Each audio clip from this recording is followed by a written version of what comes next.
প্রতিদিন যেভাবে গরম পড়ে এভাবে জুস বানিয়ে ফ্রিজে রেখে দিলে ঠান্ডা ঠান্ডা খেতে কিন্তু খুব ভালো লাগবে আর শরীরের অনেক উপকার হবে। আসসালামু আলাইকুম, ওয়েলকাম টু উর্মিস কিচেন। সবাই কেমন আছেন? নিশ্চয়ই ভালো আছেন। আল্লাহর রহমতে আমরাও ভালো আছি। এখানে কলা, অর্ধেক আপেল আর একটা গাজর নিয়েছি জুস বানানোর জন্য। প্রথমে গাজর কেটে নিয়েছি গাজর, আপেল আর এখন কলা কেটে নিচ্ছি। প্রতিদিন এভাবে যদি জুস বানিয়ে ফ্রিজে রেখে দেন আর একটু পর পর খান তাহলে দেখবেন শরীরে অনেক শক্তি পাবেন। এখন একটা ব্লেন্ডার জগে নিচ্ছি ব্লেন্ডার করার জন্য।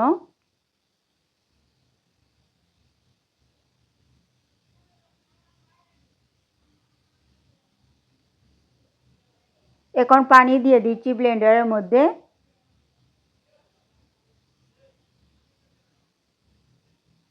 দেখুন ব্লেন্ডার করে নিয়েছি।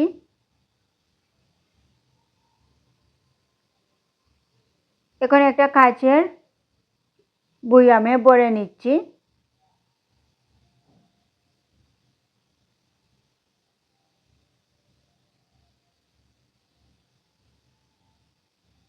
দেখুন খুব হেলদি একটা জুস বানিয়েছি। বাকিটুকু এখন খেয়ে নেব।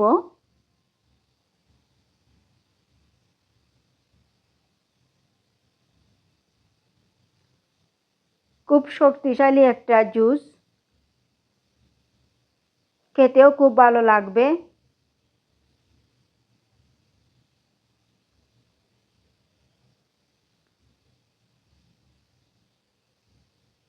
দেখুন আমার বাবাটা এখানে বসে রয়েছে।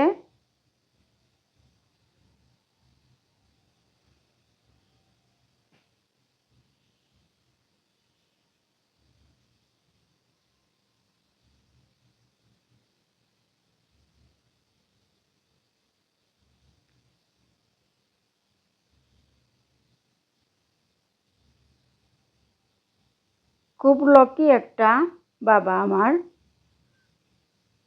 সবাই মাশাআল্লাহ বলবেন।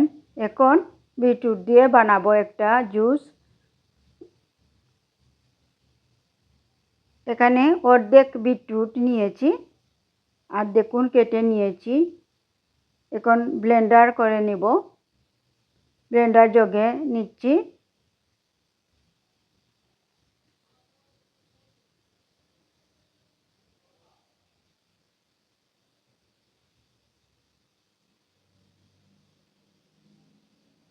এখন পানি দিয়ে দিচ্ছি, পানি দিয়ে ব্লেন্ডার করে নিব।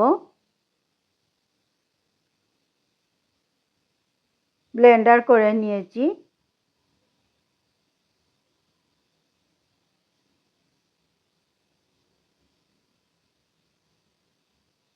এখন একটা কাচের বয়ামে ভরে নিচ্ছি।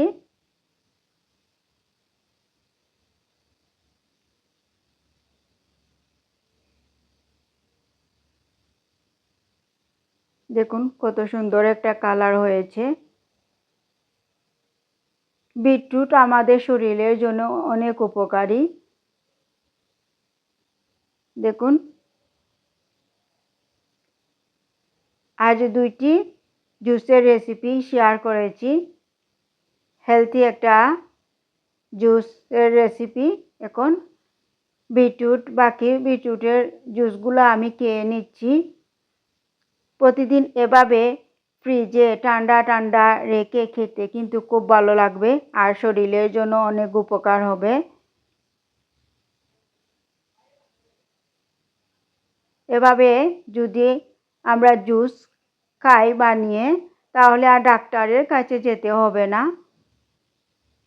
সবাই ভালো থাকবেন। আল্লাহ হাফিজ।